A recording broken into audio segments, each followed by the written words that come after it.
তুই প্রত্যেকদিন টিফিন টাইমে রং করিস, খেলবি না? না রে, আমি খেলবো না।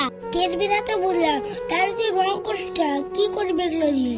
টিফিনের সময় আমি আর্ট করি আর ছুটির সময় আমি বিক্রি করি। এগুলো বিক্রি করে তুই কি করিস? কেন, তোর না মা বাবা আছে? আমার বাবা 5 বছর থেকে বাইরে থাকে, এক ফুটাও টাকা পাঠায় না।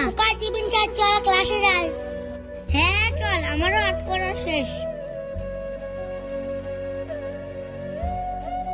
কিরে টুকা, কি করছিস সেখানে? বাড়ি যাবি না?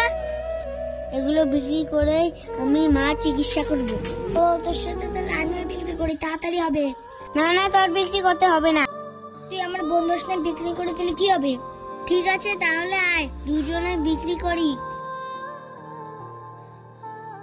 আসুন দাদা, আসুন দিদি, ভালো ভালো আর্ট নিয়ে যান, শরীর নিয়ে যান।